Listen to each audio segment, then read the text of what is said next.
I'm going to make a chicken pie, but not the traditional one that you may know. This one's got a little bit of a twist to it. I'm going to be using some Penang curry paste. So essentially, it's a curried chicken pie and it is absolutely delicious. So into a saute pan, we want to start melting some butter. So this is the base of the curry and it's going to be in a lovely thick sauce. We'll also add some onion, some ginger, about a 2 centimetre knob of ginger that I've minced. You can add some garlic at this stage too. I'm leaving it out because my Penang curry paste has garlic through it, kaffir lime, lots of aromatic flavours. So that means that I can cut that back in the actual base of the curry. So we're just going to allow that to sweat. While that's happening, I can prepare a carrot. So I've got some carrot, potato and chicken as the basis for this curry. I definitely like the carrot in it because it's a pop of sweetness. So we're just going to cut them into rounds. You want everything to cook at the same time. You want the carrot, the chicken and the potatoes to cook at the same time. So roughly around 2 centimetres is what we're after.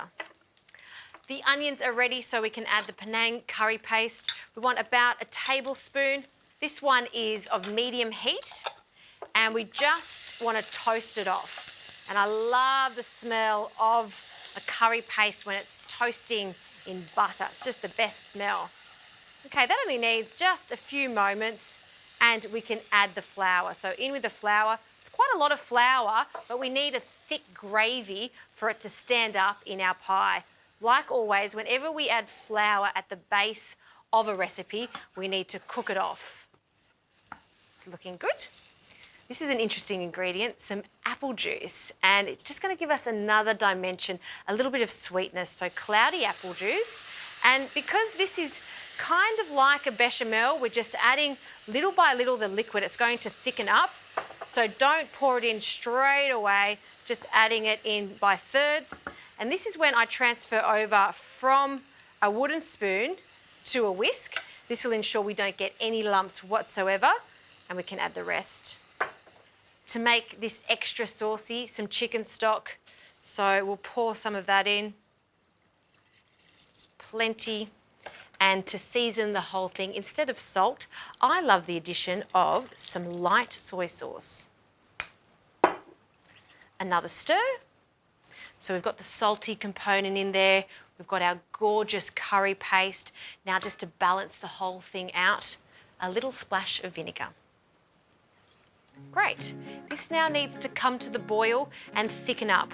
Once it does start to thicken, we can add our carrots, our potato and chicken thigh. And I need to emphasise on this, I love chicken thigh for this particular curry because it'll stay nice and moist as it cooks, not only in the curry here, but in the pie later on.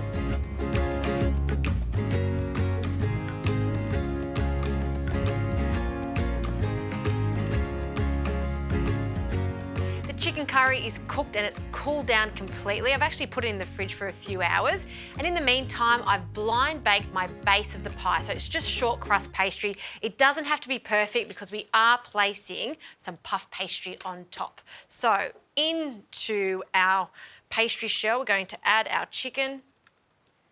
And you'll see it's the perfect amount for this size pie tin. Getting all that sauce in there. And we're going to spread that out so it's really even. This is a seriously hearty pie. It's also very saucy. So after this cooks, it's one of those pies you don't demold, you serve it in the pie dish. I think that looks pretty good now.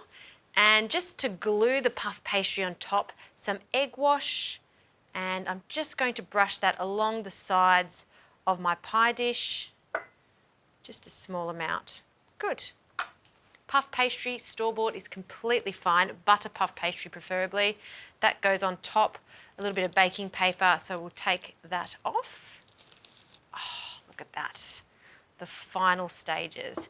And then just with a fork, we're going to press down just to completely seal our pie. And whenever you're making a pie like this where it's completely sealed, it's important just to pierce a little hole in the centre for that ventilation and also to help it just puff up. So nice sharp knife in the centre, just like that.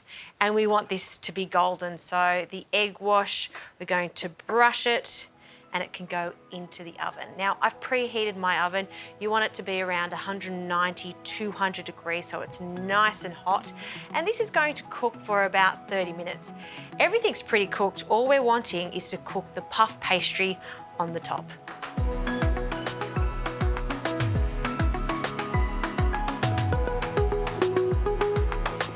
Pie's out of the oven and it looks fantastic. Just like any pie, you just need to allow it to rest because it is piping hot. I've let this sit here for a moment, and as I mentioned, it is a saucy pie. So let's cut into it, and you want to serve this with just a fresh little salad on the side, maybe some Asian greens if you like. I've got a combination of coriander and mint here, and then we're just going to break the little pastry top just here. Listen how flaky this is. Oh, love that. And we're just going to scoop this out, and look at that. Oh, delicious pie. Pop that on the side. And my favorite bits are just these last little bits in the pie dish. We'll pop that on the side. That is a delightful pie. Not traditional, but I tell you what, curried chicken pie for the whole family. They're gonna love it.